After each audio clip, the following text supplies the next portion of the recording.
They were a mess. What a mess. They didn't want me to start the meter while we were loading their belongings, everything they owned probably, to take from one motel to another. It was sad. I ran the timer on the meter, because she'd spent $70 on meth. Well, I ain't gonna judge, but I'll let her, pay me for my time. It's weird, the people back in the old days, they'd complain when you ran the timer, waiting for them, or sitting in traffic, let the timer run on the meter. That's in addition to the mileage. They'd say, "Oh yeah, well you wait for me, and please don't run them." And it's like, do you have a job where they walk in occasionally and say, "Yeah, you gotta be here, but we don't want to pay you for your time"? Well, I'll give a person a break and stuff. But their argument was, if you don't run the meter, I'll tip you better. And it's like, well, how do we know if it comes out even? If you want to tip me on top of what I actually make. I'd rather just get the fair wage that the meter says. If it says $7.60, I'll say, yeah, you owe me $7. If it's, $8.90, I'll say $9. I'll round down as often as I can, give people a break. They're happy to be treated with dignity and respect. And like you've heard earlier, there's been times you give away a fare because you're a human and you're pro people and gotta go. So I had to go because I got a text from, no, it was a phone call from the dispatcher. They're using text and phone a lot and very little radio since he's dispatching from his car. One of the other dispatchers a couple of nights ago, 2 days in a row, he didn't have a working mic, so it was, but he could hear, so I'd call 15 when I was ready to clear or say I was a stand or whatever, and then he'd call me on the phone or text me or whatever. But it's a little handier to use the radio because you don't have to look at your phone to see what they're texting you. But if I'm standing is what we call it, it don't matter much. And you learn to multitask. If you're not a professional driver, which I am, it could be dangerous, and you still gotta watch out because sometimes your attention gets diverted. So anyway, I got the phone call, and they sent me to this address, and I had a name, and I had a phone number, and I had the address. And you'd think people would turn on their lights when they call, but a lot of people, their lights are burned out, and for all I know, they can't afford a light bulb. The woman I picked up was pretty intoxicated. I think she'd put her dress on in a hurry, and she was kind of falling out of it, which was distracting. But very soft talker. I got this in the ear facing my passenger, and she saying things, and she didn't tip. It was $8.10. She gave me $8. Maybe that's all she could afford. That's okay. I still treated her with respect and made sure she got in, all that. That's what you do. So let's discuss making change. When I first started the cab business, I had $50 in ones and fives, as I recall. I know it was $50, small bills. And my first run, I swear, all the guy had was a $100 bill. So we had to run through the McDonald's, and he bought a sandwich or something to change that $100 bill. After that, I had $50 in my money clip, and I had another $50 in change in my wallet. Well, these days I start out with 30 ones and fives, or occasionally a 10, and I have an extra $20 in fives and $10 in ones in my wallet. But so far I haven't had to dip into that because the small bills seem to add up pretty good. And when they don't, when you got too many 20s, you go buy a cup of coffee, or you go buy a iced tea for $1.05 or whatever.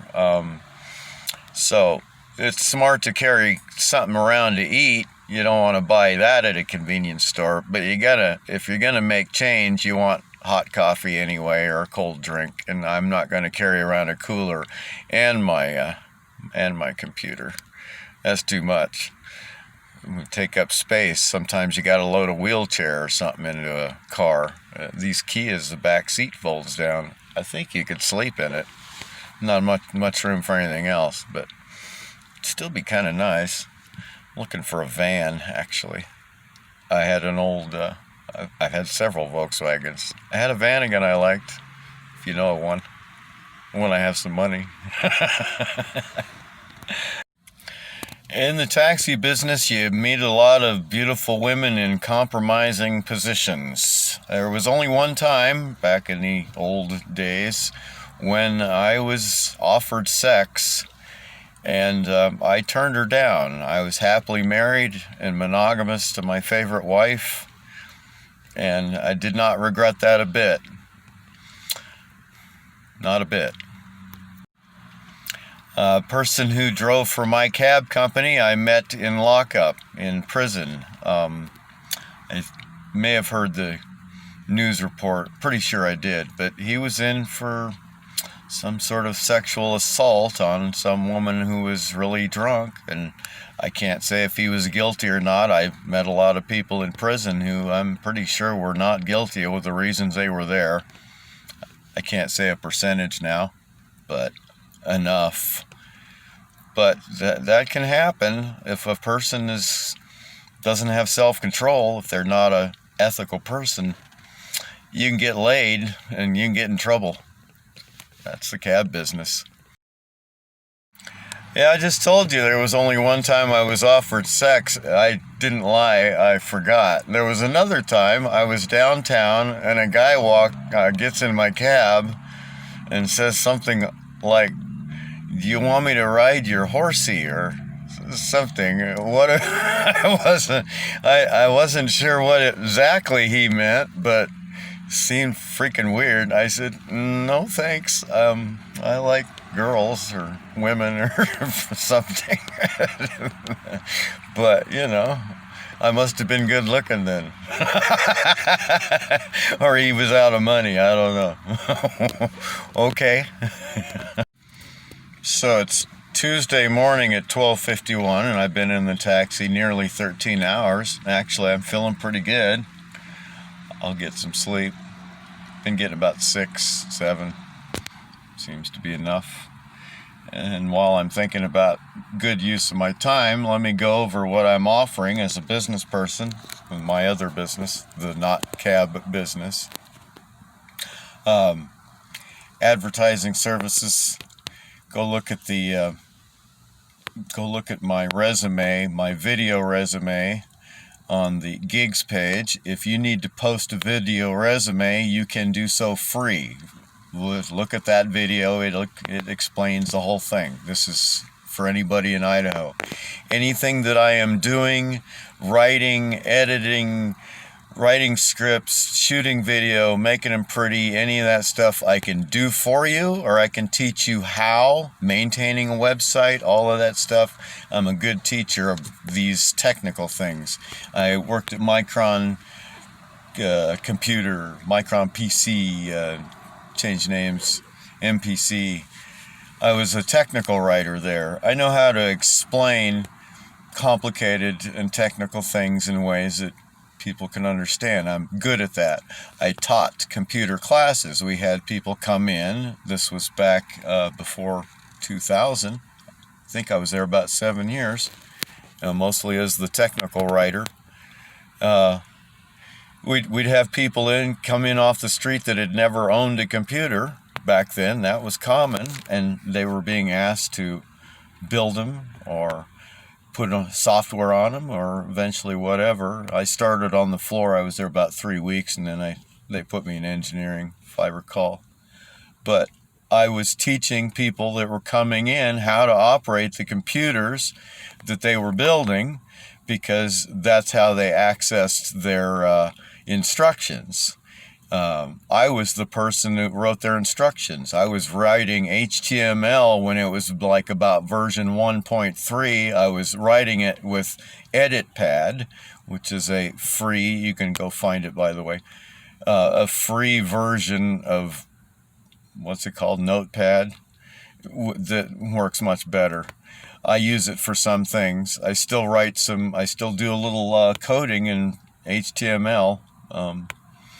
For a few gewgaws on GreenEra.Network. I can teach all of that. Anything that I can do, I would rather teach it, but I'll do it, and I will do so at whatever my wage is that week, and whatever deals we make is between you and me. Other than that, my business model's pretty transparent. Other people don't need to know what we negotiated, right? And I'm fair and nice, and I like to meet people, and I know how to socially distance and wear a mask. And even in a taxi, it's going to get cold because you keep the windows down pretty good. Sometimes they're crippled up and they got to sit up front, or sometimes they just rather sit up front. And frankly, I just can't get nervous anymore about this. I just figure, well, we're all going to get COVID and we're going to die with it or fight it off. And I got a few problems, so I'd give myself a 50-50 chance. But like I keep saying, I don't worry anymore about what I can't control. And sometimes they get in without a mask, and I'm not going to be insistent. I'm just going to make sure the windows are down and my mask is up.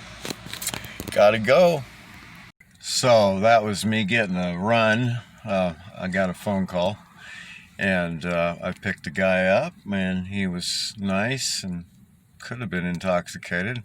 His dad was a cab driver, and so he knew how to tip. People who live by tips or know of people who live by tips tip well. That's how it works. I lived with a woman for a little while who didn't believe in tipping, and for a while, a couple of times, felt like I was in some kind of trouble because I would leave tips. My idea is, if you don't believe in tipping, don't go where they expect a tip. Anyway, and then she'd try to monitor how much tip I would leave. Anyway, that's in the past. So $8.50 fare, he gave me 10. Now here's the funny thing about technology.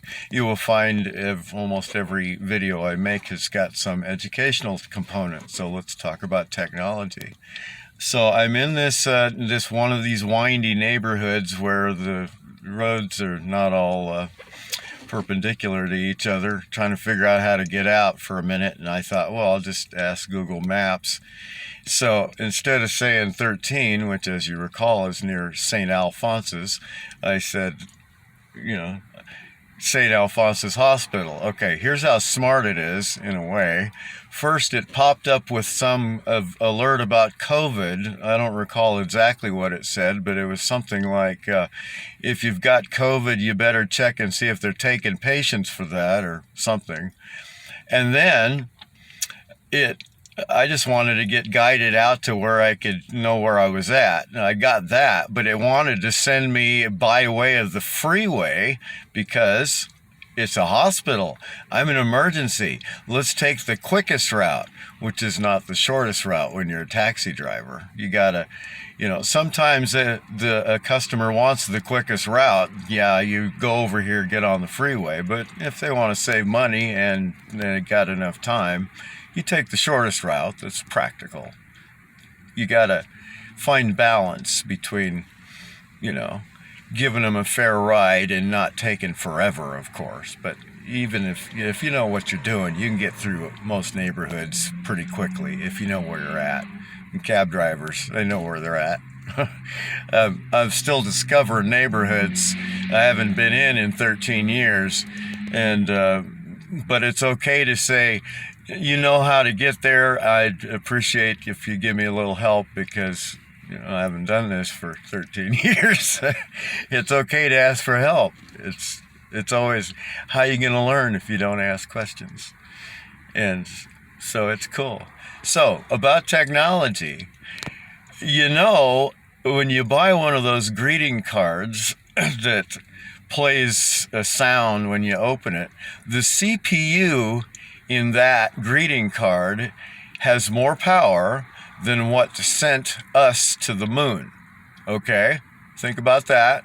Now, we've got cell phones, smartphones. If you qualify for food stamps or some other programs, they will give you one that have all this access to all of the knowledge of the internet and all of this stuff we can do with so much powerful technology, and homeless people walking around with that. Because, well, for one thing, technology does not cure stupidity or indolence. That means laziness, kids. And also, a lot of times, I think more often, a bigger factor is that there are social causes for poverty. And you got all the technology in the world, but a whole bunch of other factors are against you. You're kind of screwed.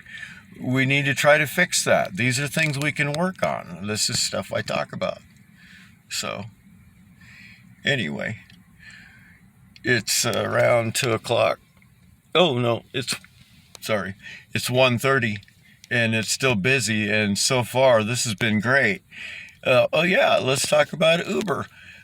Seemed like before when I was driving taxi drivers owned from 11:30 to 3, the bar rush, and now downtown seemed like Friday night, Saturday night, business just kind of died at midnight.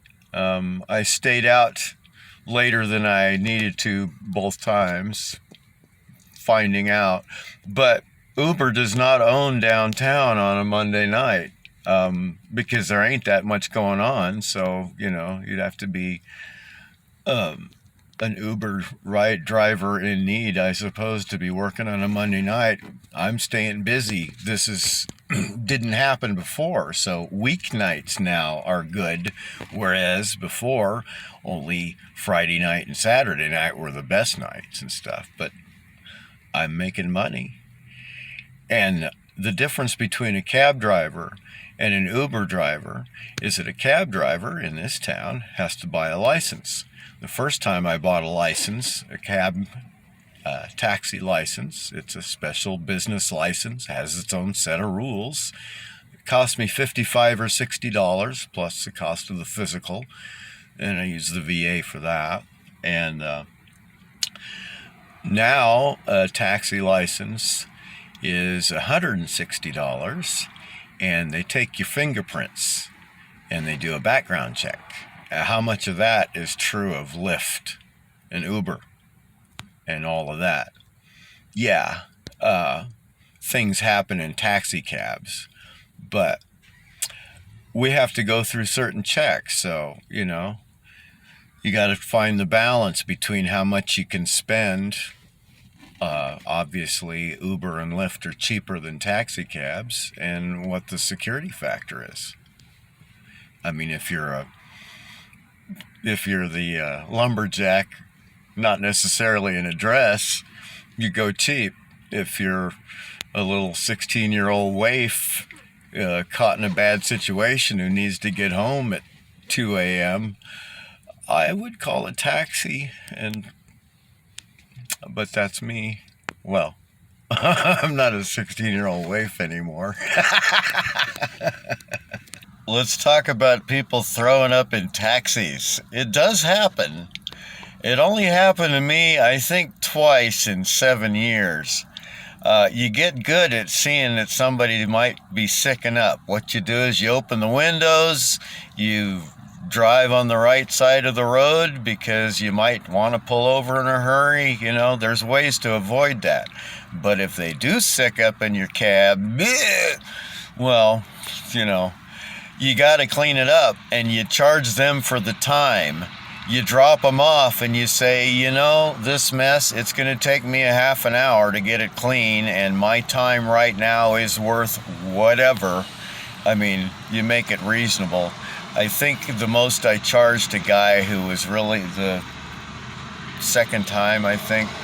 I charged him $60. It seemed like it was going to take a while, and it was at bar rush, of course.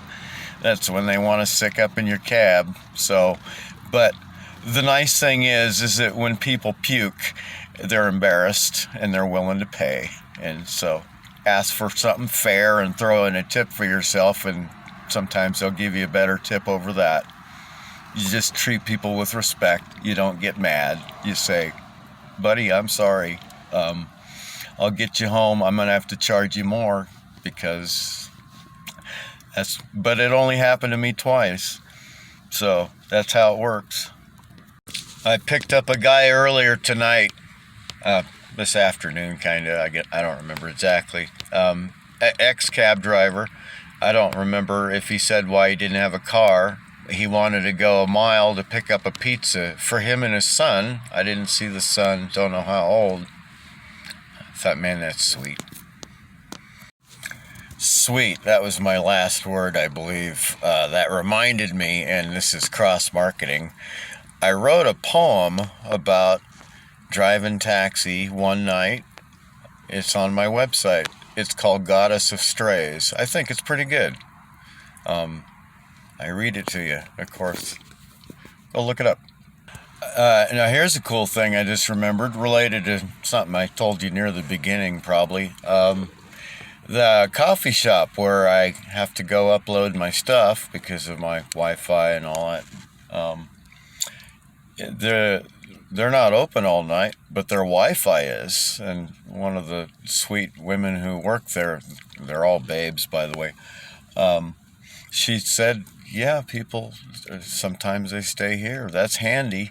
If I wanted to upload something after my shifts, before they open at 6 or 7 or whenever, I could go sit in the parking lot and upload this with their Wi-Fi. That's cool. You got to go look for opportunities. It doesn't cost them anything except the electricity. So I thought about giving my business card to Steve, the news guy, where all the babes work and stuff, but I'm glad I didn't, because I don't think it'd do any good. I have been in the habit of emailing what I thought were good story ideas to local news channels because I thought it'd be something they'd be interested in. And you know what? I've never heard back from any of them. And then I thought, well, I should try my local NPR station. And I've recently emailed them links to several things as part of a, marketing experiment, viral marketing thing and stuff. And didn't work as well as I thought, but I don't hear back from them. So that's okay. I'm going to be discovered organically. I'm not going to go looking for news people to go look me up. They'll find me when they're ready. I'm interesting enough. If I'm not yet, I will be. But at least I'm honest about it. No bullshit. I email stuff to people and I get no response. It's a little disrespectful, I think. Or maybe not. I don't know. Maybe, they get too many emails from too many whack jobs, and I know I'm a little odd. Maybe I'm untouchable for the moment. Well, all right. I can live through it until I get popular. I'll get noticed by somebody. I'm having no trouble getting noticed right now in this job, so I'm loving that. Yeah, even aliens need attention and a little love. And then, as often happens, I run my neck and then remember, oh wait, exception. I did swap some texts on Facebook messaging, I guess it's called, with a meteorologist at a local station, because he was the chosen environmental guy, about some issues and stuff. That kind of petered out. I don't remember why. Not his fault, I think. But yeah, I have gotten some respect. So I was wrong. And I'm still honest. So speaking of disrespecting and respecting people and stuff. I errantly, I made a video. It's an offer to thrift stores. I probably should have used the word secondhand stores because what I was offering would apply in that case too. But I also put an apology up front of the video. You can go look at it on my website, GreenEra.Network, cross-marketing, in case I sent it to the wrong place. Well, anyway, Village Antiques in Nampa was insulted because I did the wrong thing. I referred to them apparently by implication as a thrift store by sending them this offer, and they are insulted. So I'm apologizing for thinking that in any way a person is going to find thrift anything at Village Antiques in Nampa. I hope they accept my apology, and I would rewrite the video, but the offer applies to secondhand stores. See what I'm offering. I'm going to work this deal with a jewelry guy. I made that deal last night. You'll see that pretty soon. He's also going to be making educational videos. He's a rock guy. He's an archaeologist. He has fossils. He paints. You'll see pretty soon. Whole series. Don't know what we'll call it. We'll have to ask Richard. It's 2 o'clock. I've been out 14 hours. I might be done. But before I go, I wanted to, let's be practical and a little indelicate possibly. When you drink coffee and juice and milk and whatever, you gotta pee. One time when I was incarcerated, I went into the dispensary for something, and she gave me my meds or whatever, and then she said, "You got any other problems?" I said, "Yeah, everything I drink turns to piss." Well, anyway, my point is, you want to save an empty coffee cup, anything wide mouth, of course, in case you're somewhere in a dark parking lot and you gotta do what you gotta do. It's better than jumping out of the car. And there's people in prison because they urinated in the wrong place. They're sex offenders. Does that seem right? So I'm going to the Flying J because they take cash.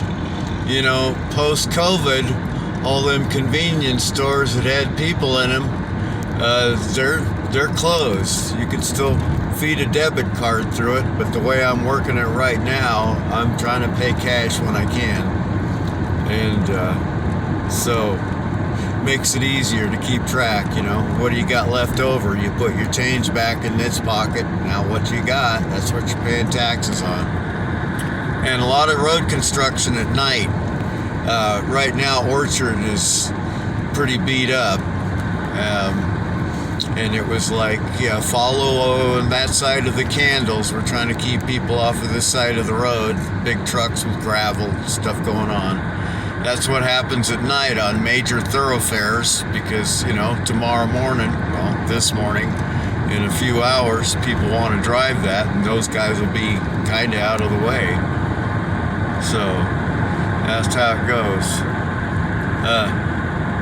We'll see what my gas mileage is, and one more thing while I've got the camera and it's safe enough. The first thing they told me, the two guys who started this taxi company, the big rule is what goes on in Vegas stays in Vegas, and this is Vegas. It's like you learn people's secrets, you see people in embarrassing situations, you don't get specific, you don't tell people, it's not anybody else's business. And there's good reasons for that beyond ethics. People know that they can trust a cab driver to just keep his mouth shut, mind his own business. That's just how it is. I ain't nobody's daddy, I ain't the law. I just want to get people home safe. So we'll check our mileage in a minute. You know, I think Flying J is cheaper right now than Wally place. And I got confused. I parked on the wrong side of the pump, had to turn the car around, and then I had to figure out how to open this little latch. There's this, I don't know if you can see it right here, jigger, that opens this. Anyway, we'll see in a sec what the mileage is. Well, that's pretty good, under 4 gallons. With my lease, I ain't gonna tell you how much I made, but it's worth my time. Yeah. Hey, I'm Jim. Peace. I keep looking at the wrong kind of part of the camera. Have a good night. So I gotta make a movie, and this is Breakfast of Champions and Cab Snacks. I've been to the dollar store. Oh yeah, this movie.